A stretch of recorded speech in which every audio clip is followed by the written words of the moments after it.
Indian origin के ऋषि सोनक साहब जो है वो बनने के लिए जा रहे हैं। इंडियन ओरिजिन से ताल्लुक रखने वाले ऋषि सोनक वहां के प्राइम मिनिस्टर बन सकते हैं। बोरिस जॉनसन के रेजिग्नेशन के बाद कुछ लोगों के नाम सामने आ रहे हैं, उसमें से ऋषि सोनक ये टॉप कंटेंडर है, इन्हें गोल्डन बॉय भी बोलते हैं। आईएमएफ ने पाकिस्तान के लिए एक और कड़ी शर्त रख दी। पाकिस्तान को चीन से कर्जा लेने से रोक दिया। कर्जे का हुसूल आईएमएफ की मंजूरी के बगैर मुमकिन नहीं होगा। आईएमएफ ने बजट में हुकूमती इक़दामात को भी नाकाफी करार दे दिया। लेकिन इंडियन लोग रियलिटी में ऐसा करते हैं, अगर वो लोग 1 लाख रुपया कमा रहे हैं ना, तो वो 70 से 80 हज़ार रुपये अपने बच्चों की एजुकेशन पे लगाते हैं, और यही वजह है कि वहाँ पे एजुकेशन सिस्टम बहुत अच्छा है। करप्शन मुल्क से किस तरह खत्म करनी है, अब ये भी आईएमएफ बताएगा, और अक़वाम मुत्तहिदा के तहत क़वानीन पाकिस्तान को बनाने पड़ेंगे।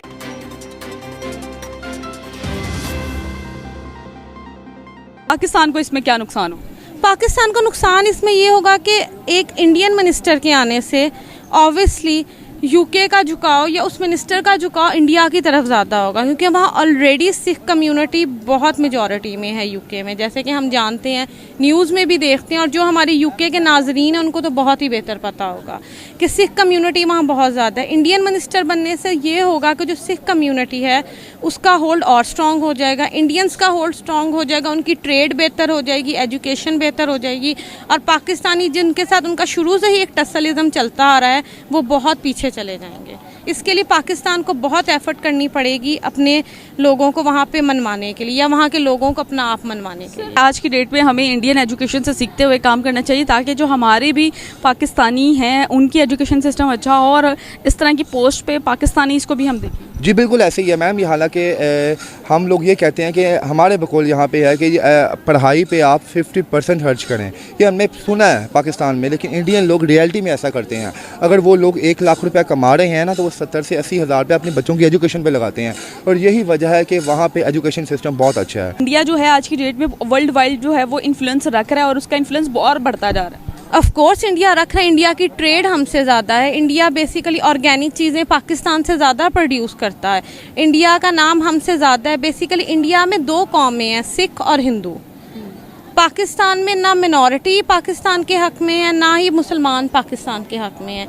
इंडियंस बेसिकली मेहनत करके अपना नाम बना लेते हैं। पाकिस्तानी छोटी छोटी चीज़ों में जिसे हम जुगाड़ कहते हैं वो लगा के अपना सिस्टम चलाते रहते हैं। शुरू से अब तक 1947 के बाद से अब तक जुगाड़ ही लग रहे हैं। बिल्कुल ऐसे ही आप सियासत का हाल देख लें, सियासत में जो गांठ लगा, कैसे मिनिस्ट्री उलट के एक नई मिनिस्ट्री आ गई सिर्फ और सिर्फ फ़ौज की बिहाफ पे।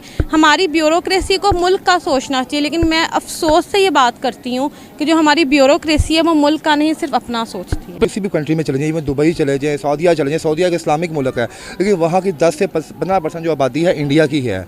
तो ये लोगों में एक अच्छी चीज़ जो है इन लोगों में वो ये है, अगर वो पढ़ाते हैं ना किसी को, तो अच्छे लेवल का पढ़ाई करवाते हैं।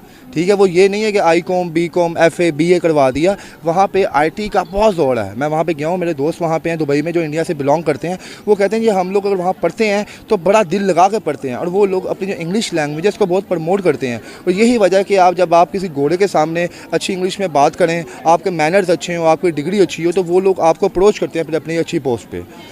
तो it will be a big day, क्योंकि एक कंट्री जो कि इंडिया पर रूल करता था, उसी के ओरिजिन का आदमी, इंडिया के ओरिजिन का आदमी वहां पे प्राइम मिनिस्टर बनेगा। ऋषि सोनक जो हैं ये 2nd जनरेशन इंडियन है यूके में, और इनका ये टॉप कंटेंडर है। अभी चांसलर एक्सचेकर हुआ करते थे, यानी कि वहाँ के फाइनेंस मिनिस्टर, और वहां पर अभी कोविड के टाइम पर इन्होंने इंडस्ट्री को बहुत अच्छा संभाला, बिजनेस को बहुत अच्छा संभाला, और कोविड को भी इन्होंने संभालने के लिए पैसा दिया। इनका इसी टाइम पर इनका नाम ऋषि रख दिया गया। और ये बोरिस जॉनसन के तो करीबी थे ही, साथ में अपनी पार्टी में भी इनकी अच्छी पकड़ है, पार्टी में भी इनको बहुत पसंद किया जाता है। बोरिस जॉनसन के रेजिग्नेशन के बाद कुछ लोगों के नाम सामने आ रहे हैं, उसमें से ऋषि सोनक ये टॉप कंटेंडर है, इन्हें गोल्डन बॉय भी बोलते हैं, लेकिन इसमें टॉप कंटेंडर्स में ऋषि सोनक ही है। ऋषि सोनक जो है इंडिया के एक बिलियनर हैं। इन्फोसिस, इंडिया की one of the top software companies, वो इन्फोसिस के फाउंडर जो है नारायण मूर्ति, उनके सन इन लॉ भी हैं।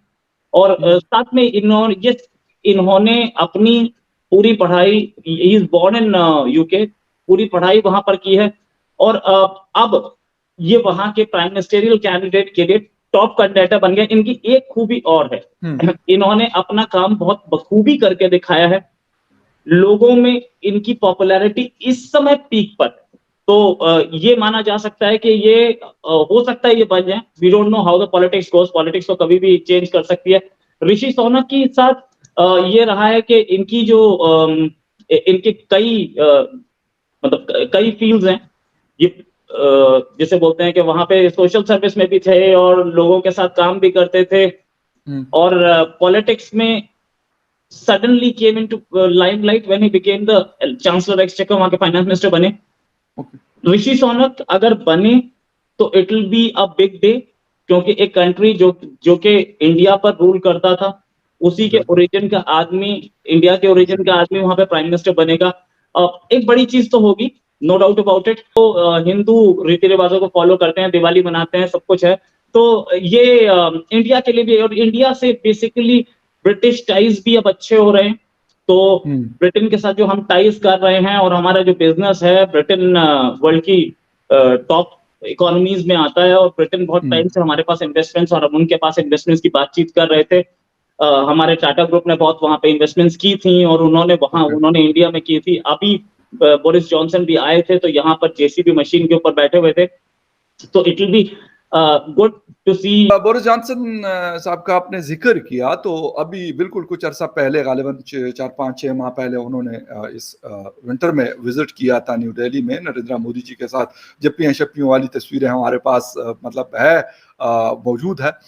लेकिन मुझे ये बताएं कि मतलब बोरिस जॉनसन को अगर हम देखते हैं तो उसके साथ भी एक बड़ा क्लोज रिलेशनशिप रहा गवर्नमेंट ऑफ जो इंडिया है उनका।